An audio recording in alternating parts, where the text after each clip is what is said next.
Come see us on tour in Los Angeles, Bakersfield, San Jose, Buffalo, Toledo, Montreal, and Toronto. Go to jimmydore.com for the cheapest tickets. Donald Trump has been bombing Yemen. And how's that going? Well, according to him, it's going very well. Great. A big problem that we've done, I think I'll ask Pete to maybe talk about it for a second, because a lot of people are asking the Houthis. We've been very tough and very successful militarily. We've really damaged them badly. These were people shooting down ships and other things, by the way, flying objects like airplanes.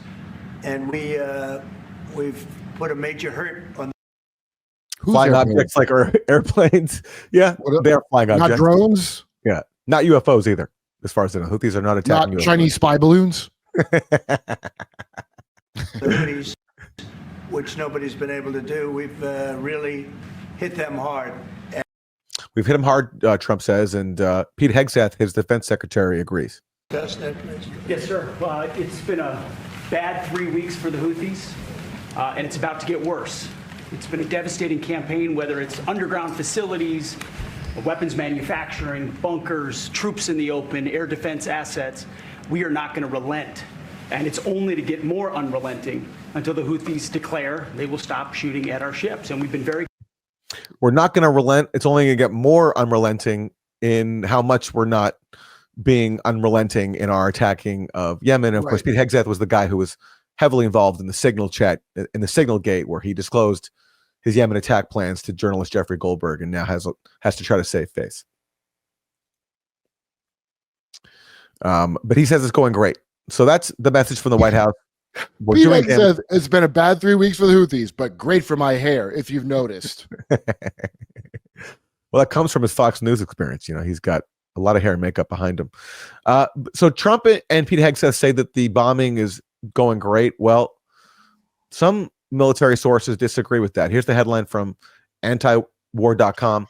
Pentagon admits strikes have limited success in Yemen, coming at a high cost.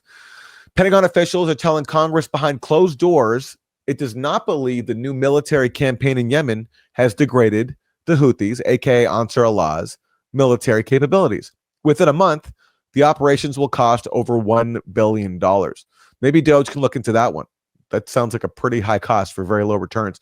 Yeah. According to the New York Times, according to the New York Times, the Pentagon informed the Capitol Hill that the new operations against Ansarallah, the Houthis, have had limited success. The Houthis have reinforced their underground bunker, frustrating the White House. The private assessment to Congress is far different from the public messages from the White House. And it wasn't just Donald Trump and Pete Hegseth. It also was White House Press Secretary Carolyn Leavitt. These strikes have been incredibly successful. Last time I was at this podium, there were more than 100 successful strikes. There have now been over 200 successful strikes against the Houthis. Iran is incredibly weakened as a result of these attacks. And we have seen they've taken out Houthi leaders. They've taken out critical members who were launching strikes on naval ships and on commercial vessels. And this operation will not stop until the freedom of navigation in this region is restored, which is a critical principle. And this president stands behind our Defense Department, who's doing a tremendous job.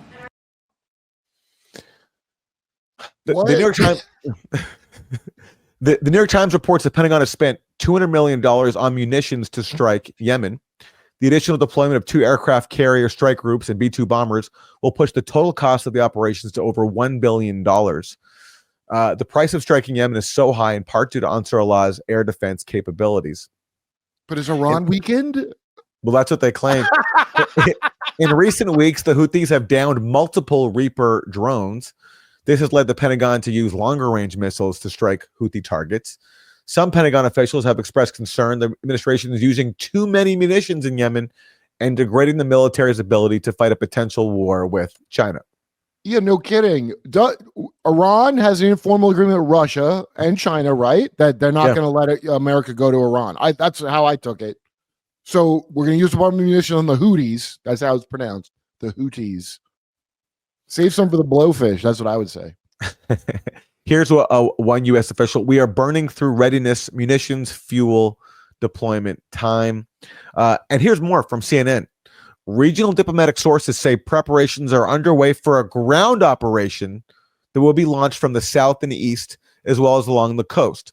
A coordinated offensive could also involve Saudi and U.S. naval support in an attempt to retake the port of Hodeidah. So it doesn't sound to me that this is going so well for the U.S. in attacking Yemen if there's talk now of a ground invasion. Because if you were really degrading Ansarallah, the Houthis, why would you need to launch a ground invasion? Again, Trump is the guy who campaigned against all this, against these endless wars, but he seems to have forgotten that already so soon into his time in office. It's going to be a terrific war, a beautiful war. Nothing wrong with that war. Come see us on tour in Los Angeles, Bakersfield, San Jose, Buffalo, Toledo, Montreal, and Toronto. Go to jimmydore.com for the cheapest tickets.